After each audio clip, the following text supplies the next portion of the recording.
Guys, Elon Musk has won a great victory for himself and maybe for all crypto influencers.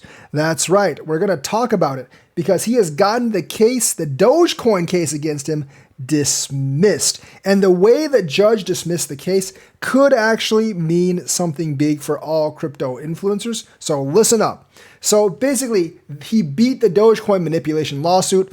There were people saying that he used SNL and other means to manipulate Dogecoin way up, only to have it drop. And there were a bunch of pissed off Dogecoin meme investors that sued Elon Musk for his manipulation of Dogecoin. He just got the case dismissed and he won. So a U.S. District Court judge dismissed the lawsuit, saying that it had no reasonable investor could rely on Musk's Dogecoin tweets for investment decisions. So what the judge said is like they were so out of line that no one could possibly believe them.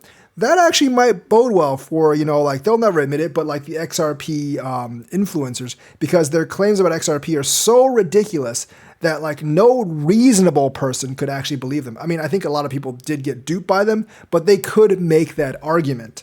So Elon Musk and his electric automotive company Tesla have won the dismissal of a lawsuit that accused them of manipulating the price of Dogecoin, causing $258 billion in damages. $258 billion in damages is more than Elon Musk has. So obviously they are gunning for a lot of money. They're not going to get anywhere near that much, even if they won, because $258 billion is a ridiculous number, but they're not going to get anything now because the lawsuit has been dismissed.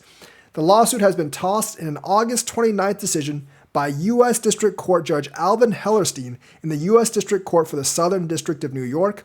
He said the defendants made several material misrepresentations of Musk's tweets about Dogecoin, which included Musk saying he would become the official CEO of Dogecoin. Obviously, there is no official CEO of Dogecoin. He did say he was the Doge father, but like anyone reading that should be like, yeah, he's just like making stuff up. And if they took that seriously, well, then they have some issues. And Musk may put a literal Dogecoin in SpaceX vehicle and fly to the moon. That one is actually kind of believable because there were people saying that he was going to fly a literal Dogecoin and fly to the moon. I don't really know if he did it or not. That one is actually believable because he does actually have SpaceX, and it really wouldn't, really be anything extra if he actually put one and flew it to the moon. I don't really know what that would actually mean for Dogecoin. Probably nothing, but the whole Doge father thing was obviously ridiculous. And he said, these statements are aspirational and puffery, not factual and susceptible to being falsified, and no reasonable investor could rely on them. You could make arguments whether that's true or not, but that's what the judge has actually decided.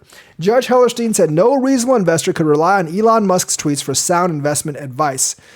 So the lawsuit got taken out, and this actually is good for us as crypto influencers because we can make that argument as well, that if someone sues us, we can be like, we were just like kind of hyping and like we were making statements that they shouldn't actually take as financial advice, because we do actually put not financial advice like pretty much everywhere. I have it in the description of every video, and most channels do as well. So technically it's not financial advice. And if we say that, we don't really have control of your coins.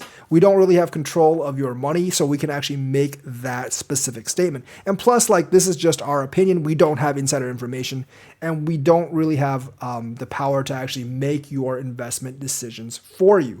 So I think like a lot of the influencers, and especially the XRP influencers, will actually have a way out if people will sue them, because they can always claim that like their statements were so eccentric, like, XRP is going to take over the world monetary system, or like XRP is going to reach $1,000, that no sensible investor could believe it. Now, they'd be lying at that point because they really wanted people to actually believe them, but that could be a legal argument that they could possibly make in court, and that broadens the scope for what crypto influencers can do or can't do. So take that as you will, whether it's good or bad. I mean, that I'm going to leave you guys to decide for that one, but I do think it's a big victory for Elon Musk himself and crypto influencers, because that opens up another gateway for us to actually make excuses that we shouldn't be held liable. And realistically, for all influencers, we aren't financial advisors, so you should always do your research and take what we say with a grain of salt. We're just guessing and predicting, just like everyone else, just like Jim Cramer. I'm sure, like,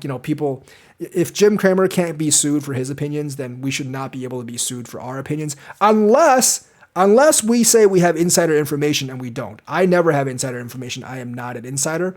But if you say you have insider information and you don't, then they should be able to sue you because you are literally lying to them, saying that you have special financial information, which you don't, which should cost people a lot of money. But outside of that case, probably the lawsuits will not work.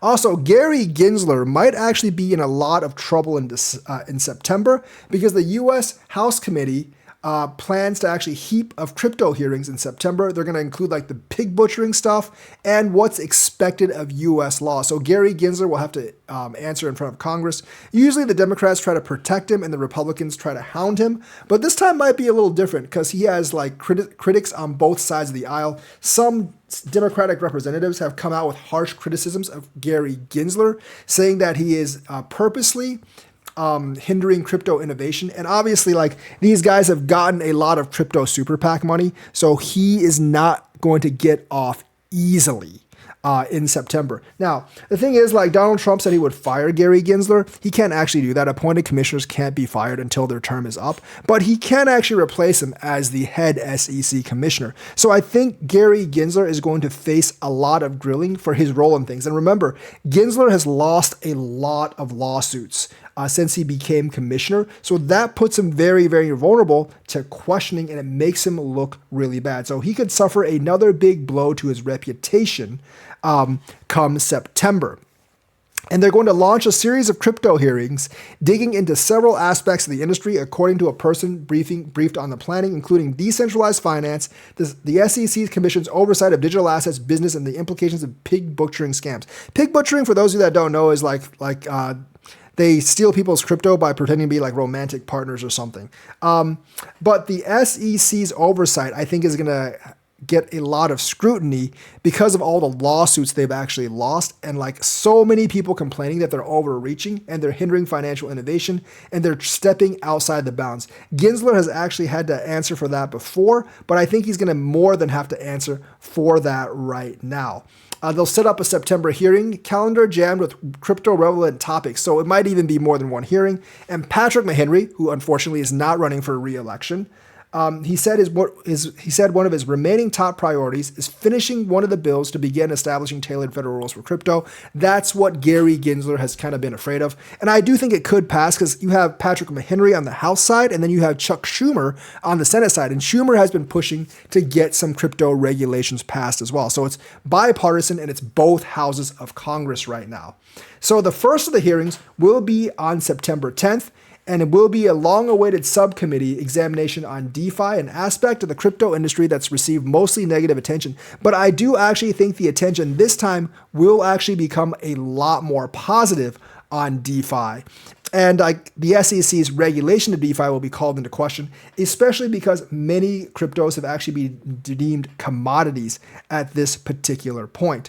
A number of proposed rules that various federal agencies could have existential consequences for DeFi projects, including SEC and an IRS. So they might just basically not have the SEC regulate DeFi at all. And the tax proposals I'll be really interested in for DeFi, because even though like I don't think the unrealized gains thing is going to pass, crypto taxes as they are right now is kind of like that. If you swap one crypto for another, that does actually count as a taxable transaction. I do think the IRS does have to change that rule and kind of make it so that like you only get taxed on cash out more or less, because that just makes it less complicated. And if you make things really complicated and kind of unfair, less people are willing to report. If you make things easier to report and more fair, then more people will actually report. I can guarantee the IRS on that one.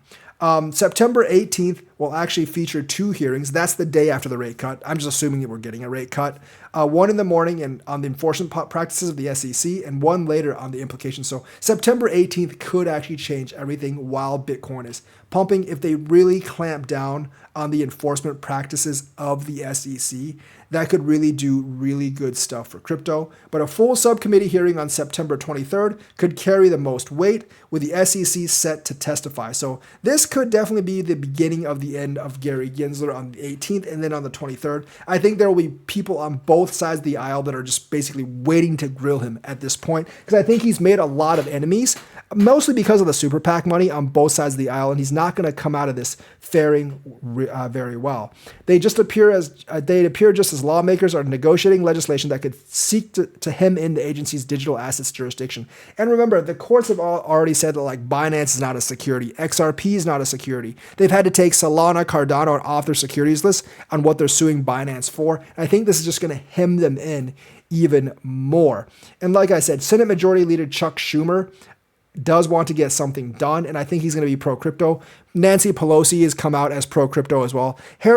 Kamala Harris hasn't actually said anything at this point, but with so much super PAC money and with like both the leader in the House, I mean, Jeffries is technically the leader in the House, but like Pelosi still carries a lot of weight. With both leaders in the House and the Senate, by the way, turning pro-crypto, I don't think Elizabeth Warren is going to be able to stand on her own in her anti-crypto crusade. And I think all of this is going to get resolved for the better around this time. So look out for that. And like September 18th might be the start of a great change for crypto. And September 23rd could be the nail in the coffin for the SEC's jurisdiction over crypto. And that's very, very exciting. In the macroeconomic side of things, tomorrow on the short end should actually look really bullish.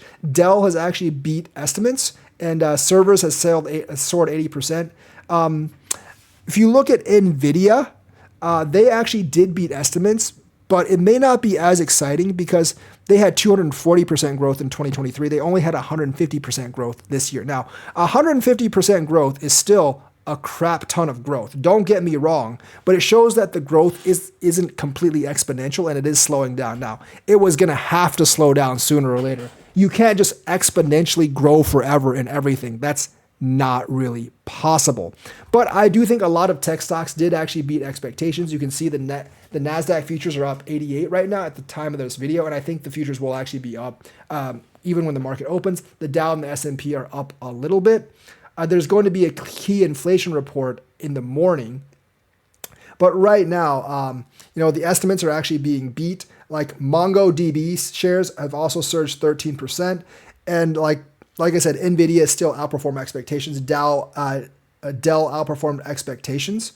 The Fed's preferred inflation indicator, I think that's the PPE or something like, is out Friday, so we'll have to look at that. I think it's actually going to be pretty good. And since Jerome Powell has already signaled that he's ready to turn the corner and actually issue rate cuts at this point, I do actually believe that the overall macro economy actually favors crypto. The macro economy isn't bad, because like if it was bad, we'd be seeing like him doing emergency cuts. He's not really at that level yet, and he shouldn't be at that level because the economy is not like horrible or anything. It's not really that bad. But it's like just not good enough for him to start cutting rates. Like it's not like it's not like hot like it was earlier this year. Like the labor market is pulling back. Consumer spending is slightly down. So based on that, Powell has been dying for an excuse to cut rates for a while at this point. And this has actually given him the excuse that he actually needs to pull back on those rates. We'll see tomorrow, but I think he'll give a much more clear indication tomorrow whether he's going to cut rates or not. If the Fed's inflation indicator is actually like neutral tomorrow, I definitely think we're instantly going to get a rate cut. Some people are looking at 50 basis points. I'm still gathering on 25 basis points, but that, like with all the other macroeconomic figure stuff concerned, I think that's a really big plus for the overall crypto market. Plus, people are still apprehensive for the election. I believe if Trump wins, there's going to be an automatic pump. If Harris wins, there might be a slight pullback before it pumps back up. It's just a matter of when the pump comes, not whether the pump will actually come or not. So there's definitely that to actually be considered at this point, because the pump is going to come sooner or later. Both parties are going to be more friendly towards crypto because of the massive amounts of money and the crypto voters. Plus, like crypto is going to give a lot of businesses in representative states jobs, and every single rep actually wants those jobs in those states. So they're going to be for crypto. Plus, they're going to give a lot of money to the campaigns. Like almost half of all campaign spending, basically like this year has been through crypto PACs, and like they honestly can't really fight against that. in terms of like campaign spending. And if they try to fight against that, they're going to lose to the other party. So both parties are going to try to court crypto. Like the political leaders in both the Democrats and the Republican parties see that. And Elizabeth Warren, Gary Gensler is not going to be able to stop it. I do think Gary Gensler's power is going to be pretty neutered regardless of like who wins. And I do think crypto is going to have that bull run next year regardless of who wins as well. So that's the news for today. Let me know what you think. Like and subscribe. Hit that bell notifications button. Thank you and have a nice day.